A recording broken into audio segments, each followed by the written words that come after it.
Let's move on over to South Carolina. This is a team coming off, maybe a rather disappointing season. If you look on the offensive side of the ball, that offensive line, I mean, struggled last year. But that was injuries. You had several true freshmen in there on that offensive line. I think things are looking up. I think things are looking up for the South Carolina team. I'm not gonna lie. I'm not gonna lie. But here's the thing that's not looking up: your schedule. And we'll get into all of this. All right. But we'll start in the quarterback room. Okay. You got a new quarterback. Well, he's not new, but it'll be his first year starting. The name is Lenore Sellers. Everyone, everyone remember that game. Or sorry, everyone remember that name. He only threw a pass in one game last year, but he was 4 for 4 for 86 yards and two tutters. This is a guy who is absolutely gigantic and he can move. This is a guy that I think South Carolina was very happy to keep. I believe in state.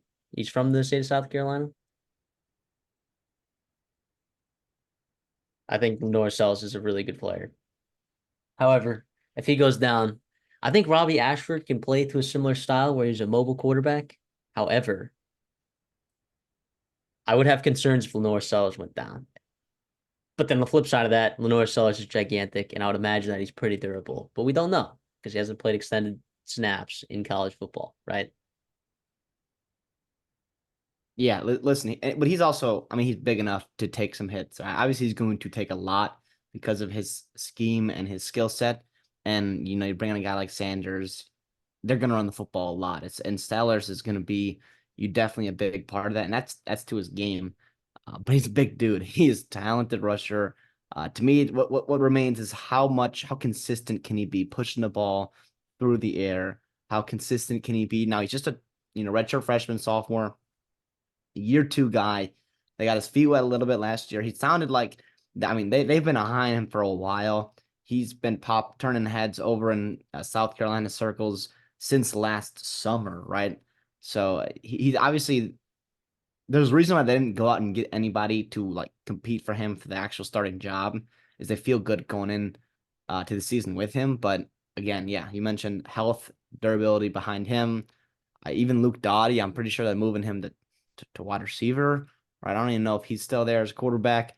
Yeah, him and Robbie Ashford, similar skill set, which I guess you like in a backup quarterback. And I know they went after a couple other guys that they didn't quite get. AJ Duffy being one of those guys. Um, but regardless, Sellers is the name in this room, and whether it's this year or next year, I think he's gonna pop. Or at least this year he's gonna flash. He's gonna do some things that like you just like holy cow that leave you just breathless. But we'll see about the consistency. That's something I'm gonna be keeping an eye on. And it's tough when you have a schedule that's as tough as this, but you kind of ease into it a little bit, right? Which will be nice to get him, I mean, as much as you can into this schedule. It'll be nice to get Sellers, a little bit settled in, and then you get into some really, really good teams. Yeah, and you mentioned this run game. Last year, this run game was abysmal. He averaged 83 yards per game on the ground, which was good for 128th in the country, 2.8 yards per carry, which was good for 128th in the country. They only ran the ball 44% of the time because they knew it wouldn't work. That was good for 116th in the country. And that has an impact on your third down conversion percentage, which is only 31%, right? 118th in the country because you're not putting yourself in third and short situations, putting too much on the shoulder of Spencer Rattler. It is kind of crazy though, like for how bad the run game was last year, and some of that was due to Marshawn Lloyd leaving to go to USC. Oh gosh, South Carolina fans are gonna be pissed. I just called University of Southern California USC and not South Carolina USC, but went from USC to USC, right? And the offensive line struggles last year. Like for how bad it was last year, they are going to be relying on it heavily, I think, in order to get some sort of offensive production going.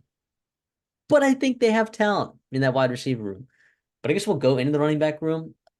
You get Rocket Sanders from Arkansas, right? And Arkansas did not have a good time running the ball last year either, right? Due to their offensive line. Rocket Sanders is a good running back. Okay. Let's not forget what he's done in the past, right? Last year he was a little shaken up, running behind that terrible offensive line. Like it's gonna be different this year. Okay, it might not be 2022 Raheem Sanders, but it'll. I think he'll still be pretty solid, right? And then his backup, you got Oscar Adawe over there from North Texas, who had 700 yards and 6 touchdowns for them.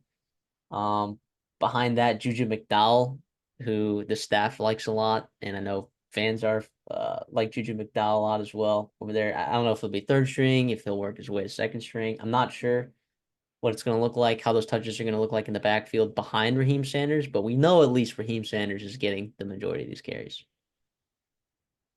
Yeah, yep. But obviously, it's also about him staying healthy as well. Um, Juju McDowell, right? He's coming back. Um, but yeah, you mentioned, you got the guys leaving. It's kind of been a huge overhaul past couple of seasons from that room.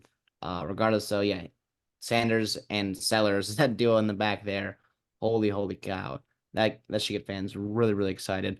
One more note on Sellers though before we move on. They're bringing in Mike Shula, a guy former head coach in the NFL. He will assist Dowell Loggins with your quarterbacks there, and he's also a guy that has experience with Cam Newton. And I'm not calling Lenore Sellers Cam Newton, but there are similarities physically, right? And the talent wise is there, and obviously that's awesome to have Shula with that experience not only in the NFL but also working with a talent similar to Sellers' style, and hopefully being able to get the best out of Lenore Sellers because in those years at Carolina with Cam Newton, Cam Newton had some great years, which will be exciting. I think that's only positives for his staff. I think Lenore Sellers is 6'3", 245. Cam Newton was 6'5", 245. Pretty close. They got the same build. You know what I mean? Well, Lenore Sellers looks like he's a little bit more built wider for sure. He is. Also, I mean, the rec specs, man. I mean, how can you not root for a guy like Lenore Sellers who is rocking rec specs in a Mhm. college football game at the quarterback position? That is unbelievable. I love every second of that. If you're running over kids with the rec specs, that's crazy. If you're a linebacker and you're filling a hole and all of a sudden you're on your back and Lenore Sells is getting up a couple yards downfield and he's got his rec specs, I mean, And his eyes are just like gigantic because they're like magnetized, like magnified like 8 times. Yeah, holy cow. I But imagine that being awesome. you mentioned that wide receiver room, and it's kind of sneaky, I will say. I mean, you lose a guy like Sneaky? Xavier. It's good. Okay, yep, we'll get to that. So Xavier Glenn obviously was the focal point of that offense. Behind him, there was not much else. It was Trey Knox, right, a little bit, and that was it. Juice Wells is hurt. He's over at South Carolina. I'm sorry, he's over at Ole Miss. Gonna do good things there. He was hurt last year. But you bring back, first of all, you bring back a guy like Nick Harbor, who, South Carolina fans and recruiting nerds as well will remember him. 6'5", 242. Holy cow. Didn't have the production, but he kind of bopped when he did. And he's just a deep threat, uber speedster guy. Hopefully he develops a little bit. And with the guy, the talent of Sellers, maybe, consistency over the middle of the field is not his strong suit. But I do know he throws a pretty good deep ball. And Nick Harbor could be a beneficiary of a guy like Sellers. And then Jared Brown, man. I love Jared Brown. I don't know how he was only a 3-star transfer. He was so good. He's speedy, big play guy, over 700 yards, 4 touchdowns at the Coastal last year. Yeah, he just wasn't like their number one guy. Like I think people looked at Sam Pinckney and like that's, I mean, a special talent over there, Coastal Carolina. And I think just Jared Brown, I think just gets overlooked, but he's so good, like you said. And I'm with you there. And then a couple other transfers. Uh, what was that? Huggins Bruce. You got Delvion Campbell coming over, and then the young kid Jacobs coming in from Florida State, former high recruit, kind of deep threat kid. I don't know. I see 5 guys I feel here with some good game experience, different versatility, different skill sets that are kind of going to come together and be pretty nice for you. Plus, you add in a guy like Joshua Simon and Brady Hunt, a nice piece from the MAC. Yeah, I mean, I don't hate this room at all. Yeah, no, they got some good pass catchers. Gage Lauderdale was really good for Miami, Ohio. And that was a team that struggled to throw the ball late in the season because, Brett Gabbert went down and they're relying on a guy that maybe was not the best passer of all time. Gage Larvadain still found production. Gage Larvadain, I think, is talented enough to be an SEC football player at a high level. I think I normally you talk about like what do like G5 transfers, what's their transition going to look like? I think at wide receiver, you're able to transfer a little bit more than necessarily like offensive line or even defensive line or in the secondary. I think wide receiver, that skill set translates a lot better. And I think Gage Larvadain and Jared Brown are both really, really good G5 players that I think are both talented enough to play in the SEC. I really believe that. And you just, like you said, and then you add that with Nick Harbor, Campbell, Amari Huggins, Bruce was just a sleeper guy that they got in the portal as well. I think they really revamped this wide receiver room because you lost.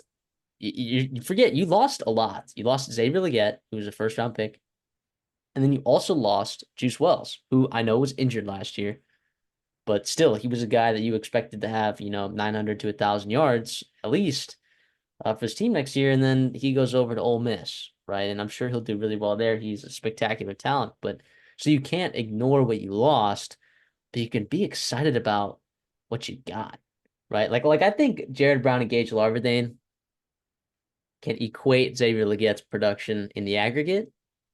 Could they produce Wells and Legette?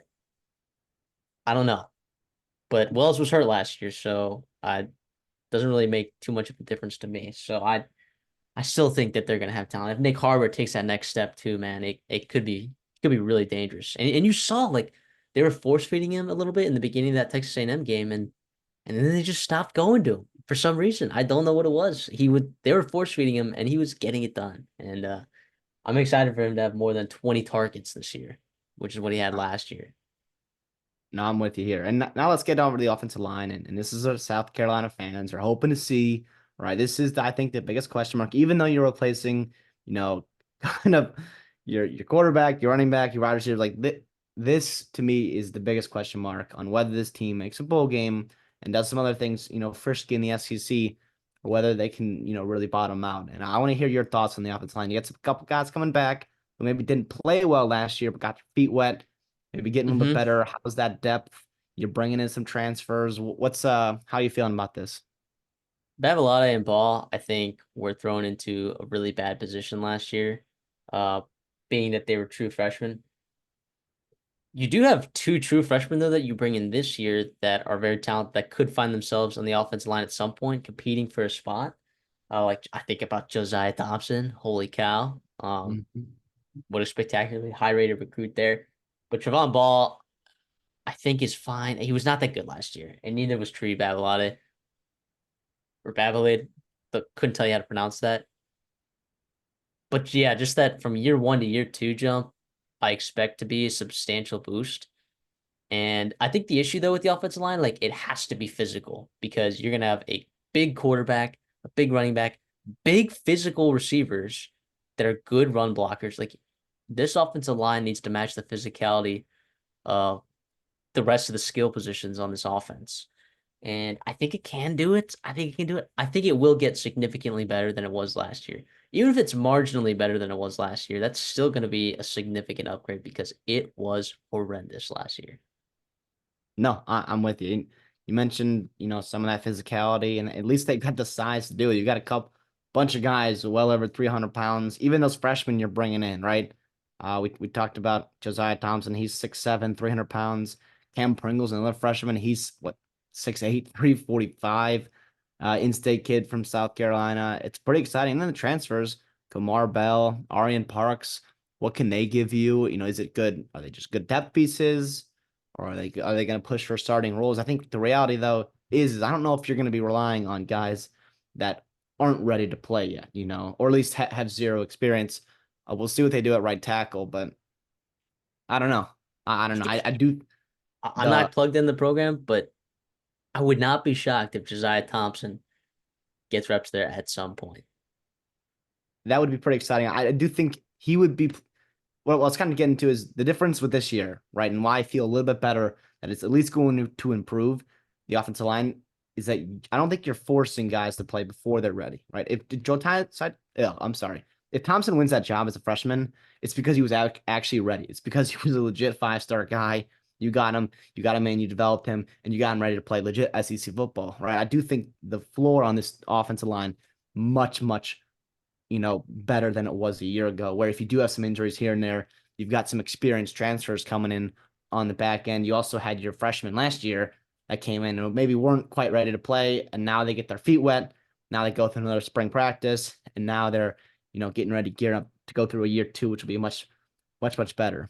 I don't know. I see Moore and Lee; those guys have started a lot of football. I don't know, man. I don't know.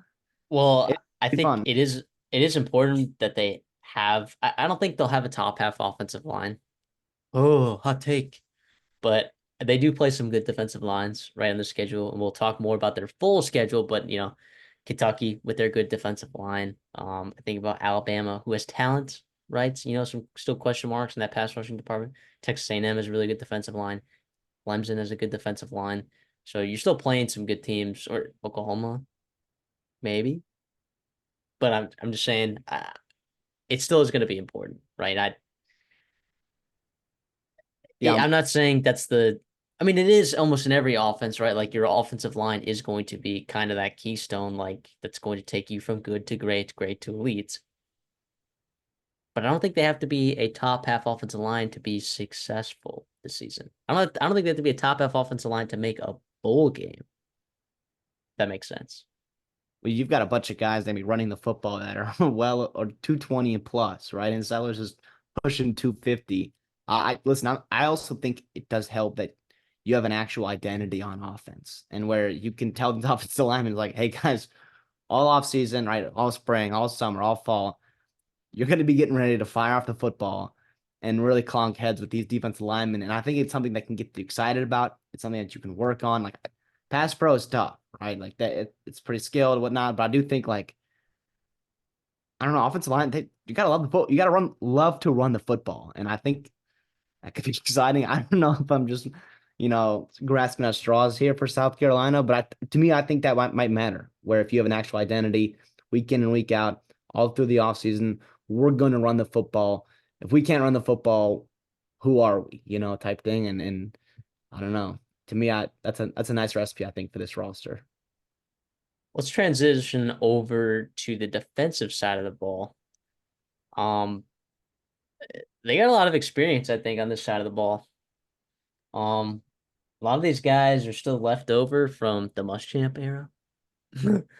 Um, I mean, Tonka Hemingway, right, and the rest of that defensive tackle group is pretty awesome. Not gonna lie. I like the depth that they have there. I like Jules from Pitt. Good one is a very sneaky addition from Alabama. Uh, that I think could have an impact. That maybe you're not seeing on the depth charts is very high, but I think that's a guy that can definitely impact the game in the interior. Yeah, yeah, Jules is another guy from Pitt coming in, transfers, and those guys don't have to come in right away and beat game records because you mentioned Hemingway. Tonka Hemingway is really good. TJ Sanders is pretty good at 6'5", 295. But that edge group excites me. It really, really does. I think it kind of got overhauled overnight, right? You're bringing in Cal Kennard, who was really good for Georgia Tech.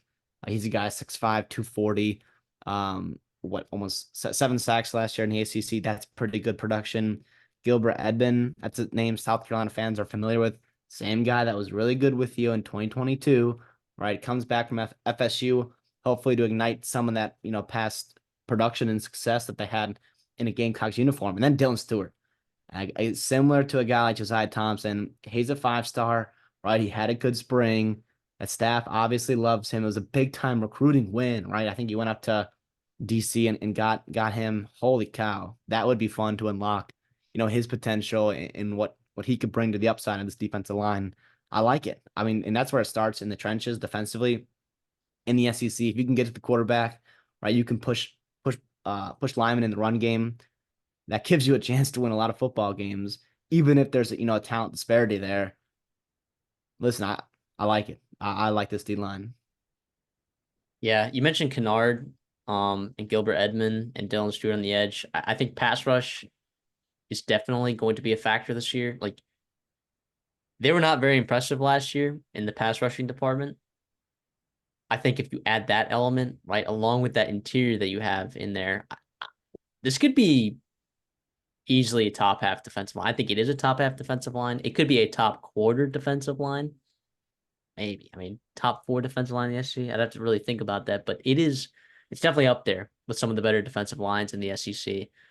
And it doesn't stop at the second level either. Like this linebacking group, at least there are two guys, Debo Williams and Bam Martin Scott. Guys I like a lot. Guys I like a lot. I believe Debo Williams, was he all SEC last year? It would make sense. I mean, he was over 100 tackles, 9 tackles for loss. That kind of production is really impressive in Yeah, the guy that I SEC. like even better though was Bam Martin Scott. What a late what a late surge he had at the end of last year. He was just playing out of his mind. I'm excited to see him kind of get a full year's worth of starting snaps. I think Bam Martin Scott is a really good linebacker, and I think they're excited to have him there. You also bring in a couple transfers to, supplement them pretty nicely. Looking at Demetrius Knight, who made some nice plays for Charlotte a year ago in the American. He had 86 tackles last year. Bangley Kamara coming over from Pitt in a portal. Um, again, good depth for you. He played well last year, 55 tackles. I again, it's nice. It's a nice room, right? You lose Stone Blanton, but other than that, you feel pretty good about this room and this front seven especially. Yeah, the front seven looks really good. The biggest question, I think comes in the secondary, right? I mean, I like Nick Manwari at safety. I think he's pretty solid. I like Jalen Kilgore at nickelback. Um, God, what a great band. Don't let anyone tell you otherwise, by the way. Don't let anyone tell you. Uh, okay. Yeah, I mean, they didn't really bring in a lot of transfers here in the secondary, which makes me believe that maybe they feel pretty decent. I mean, they brought in two guys, but I'm not sure if these guys are going to be exactly big time impact players, or do you disagree? No, I'm with you there. I mean, you lose Marcellus Dial, right? He's a guy that's gone. But you bring a lot of guys back, right? O'Donnell, Fortune, Emery Floyd, right? Vicarious Swain, he had a good spring game. That's good depth for you as well at the cornerback position. And you mentioned Kilgore. I like him a lot, 6'1", 211. And then Eman and Worry and DQ Smith, those guys are both back. Played a ton of snaps for you last year, over 700 snaps. So to me, I mean, yes, I do think it's not something that's going to be a bright spot in your defense in terms of Especially the playmaking. corner, especially the corner position. Yes, but I Because do think it's not a glaring hole. That's how I'm saying. Like you got some rooms in the SEC that's it like, could be. I don't uh, know. We'll see a corner. I mean, Marcel Style, of course, he's gone. Um, I I think don't know. Ford's a player or I think Floyd. Fortune. I think he'll put it together. He's talented. Okay, yeah. I look. I mean, I hope it. Well, let me tell you, because we'll get to this in a minute, right, with my pick. But let's just say I really hope that secondary does put it together at the cornerback position because the safeties I feel really good about. That linebacker core I feel really good about. That front defensive line I feel really good about. And I know South Carolina fans, some of y'all have your opinions about Clayton White and that defense over there, but you cannot argue that the talent is not there, right? This is Clayton White's year to kind of show up, if you will. He's playing some pretty good offenses, and we can talk about that in just a second. But I do want to bring up special teams real quick. We don't do this with every team because not always it is a big impact on the game, right? Uh, but I think losing Pete Lembo to the head coaching job at Buffalo, I think is something that you, in terms of South Carolina, have to bring up because this special teams was one of the best in the country these last couple of years, right? Like that year you went 7-5 and beat Clemson, beat Tennessee. I mean, a big part of that was that special teams. It was the best special teams in the entire country. You beat Texas A&M because you scored early on special teams. I believe they recovered muffed punt in both the Tennessee and Clemson games. South Carolina fans are going to correct me on that, but it was definitely one of those games. Kai Kroger is one of the best punters in the entire country. He is really good. He is the real deal. He's a good athlete. But Pete Lembo was orchestrating it behind the scenes. We'll see. We'll see. And Pete Lembo is a guy that's had success as a head coach, as a special teams coordinator at a number of places, not just South Carolina.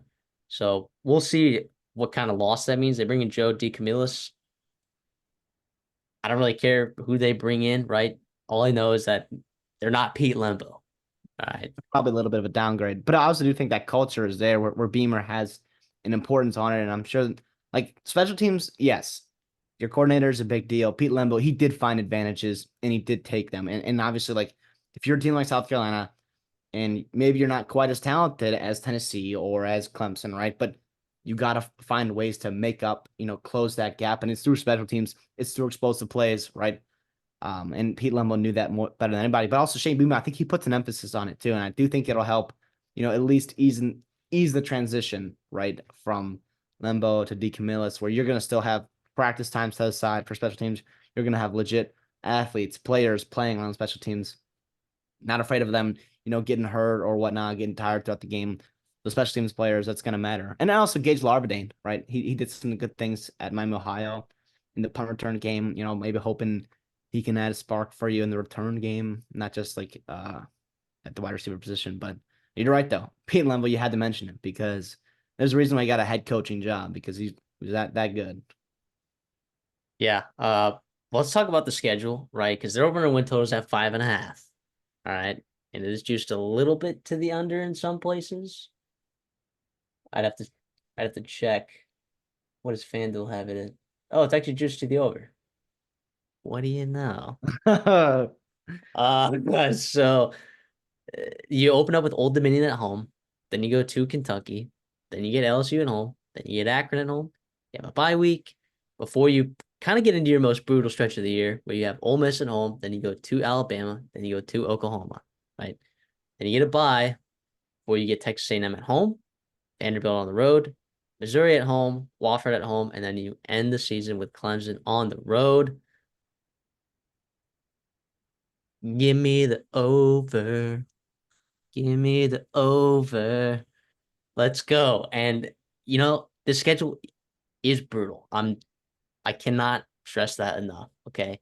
You're playing LSU, Ole Miss, Alabama, Texas A&M, Missouri. You get Clemson and you're out of conference. Oklahoma on the road. The Oklahoma on the road. I mean, just not the easiest schedule at all. Now you could have pulled Georgia, sure, but whatever. And Kentucky, a winnable game on the road, right? So where am I gonna get these 6 games, right? Where does South Carolina need to win in order for them to make a bowl game? You got to beat Old Dominion, got to beat Akron, you got to beat Wofford, you got to beat Vanderbilt. That's 4. Okay. Then between Kentucky, Ole Miss, Alabama, Oklahoma, Texas A&M, Missouri, and Clemson, you got to go 3-4. Jeez. No, it's just 2-4, right? Oh, it is Oh three yeah, and four. Yeah, it's 3 and no. It's just 2-4. 2 and Yes, 4 sir. because it's Vandy plus the out Or of sorry, conference. two and Three. six. Wait, did I say that right? No, 2-5. You just gotta win 2 of those. You just gotta win 2. And besides, you get Vanderbilt on the road, right? So you get an extra home game, that A&M game after the bye week. That's a sneaky game for South Carolina. The defensive line is going to be a big problem for them, I think. But I don't know. Just a thought. I think Kentucky early on. I think they could catch. I think LSU week 3. No one's talking about it. I love South Carolina in that spot against LSU. I really do. And If they can LSU, get the cornerback situation figured out by then, or if they just show improvement in those first 2 weeks, I think that LSU team is in for a tough time. I really do. listen, I wish I was with you. I'm on the under, it pains me to say Man, it, and I know I'm gonna regret it. But man. I'm looking at the schedule and like you were doing, I'm adding up the wins. And here's what I'll say: I'm not gonna pencil in Vanderbilt as a win just yet. Okay, and I say this, Oh, we'll talk about Vanderbilt later in this video, right? But I will. Vanderbilt, listen, I think they're going to have an identity this year, right? They're circling this game on their schedule, right? Especially after what in the month of November, like this is their winnable game, right? This is their winnable game. They want to hit that and get their win in the SEC. I don't know, man. But I'm with you here. It's like I'm probably gonna regret it because South Carolina always beats a team that they just should not beat, right? And that's what's gonna cause to get up to six, right? You're going to beat a team that's gonna be favored over you and probably pretty heavily rated or highly rated in the power rankings, not only SEC but also in the country. I love that they're getting back to an identity, running the football super well. I do have question marks, like you said, at cornerback. I like him, but I do think it's not good enough to where LSU, right? Kentucky speedy receivers, Oklahoma, those teams could really, obviously, Missouri, holy cow, they could give you problems, right? And your offensive line, I don't know if it can. I mean, LSU's O line, D line isn't the best, right? We've talked about that. I don't know if this O line is good enough to just have their way with that LSU team. Same thing goes for, Missouri and Oklahoma. I don't know. I don't know, man, but I hope you're right. I'll be rooting for South Carolina because I like Beamer, Shane Beamer there. I think he's doing good things recruiting. I think they're assembling good coaching staff. I like the Sellers future there for at least a couple years. And he'll be fun to watch in the SEC there, but give me the under. I think there's a chance they go into Ole Miss undefeated. I think there's a real chance, legitimate chance. I'm not saying it's going to happen. I think the most likely outcome is probably 2-2, 3-1, but I think there's a chance. In that case, they're walking to that 6 wins, walking. So, and it's a team that I've had good feel on last couple years. 2 years ago, pounded the over 6.5. Holy cow, was that a sweat? I thought it was dead going into that those last 2 weeks. And it was awesome. It was legitimately unreal because it was like at like plus 145, right? And I pounded it. And I'm like, oh, it's dead. And in my spreadsheet, I actually like it already chalked up as a loss. And then they go out and kill Tennessee. And then then I'm like, all right, okay, now we got Clemson. And that was the week that y'all were in town, College Station. We were going to the LSU game, and we were watching that at Harvey Washbangers and South Carolina. It's, Just having their I way. mean, just it was awesome. So, and then Uh, last year I pounded the under, so it was like I feel like I've had a good feel in this team, and I really like what they have this year. Listen, I want to ask you this as an A&M fan, right? Week 10 is they're hosting A&M for homecoming, right? No Yeah, secret, right? You mentioned that game with Pete Lembo a couple years ago. They've had their way with South Carolina, or South Carolina's had their way with A&M. They're yeah, just as that one year, well, just that, just that one game. they Uh, had their way in that game, let me tell you. And okay, how even though it nervous came down to Connor Wigman's first drive ever on the last possession, almost tied it up. Whatever, it's fine. how nervous does that game make you, right? Because I mean, A&M's got a bunch of winnable games. Oh, this is a more talented team than this team was 2 years ago when When A&M they, lost. yeah, Like and you're this is a more talented team. That's saying not so that game is making me nervous, right? And we'll talk about Texas A&M, but this game makes me more nervous than a couple other games on the schedule that I think people are going to be surprised about. all right. You heard it first.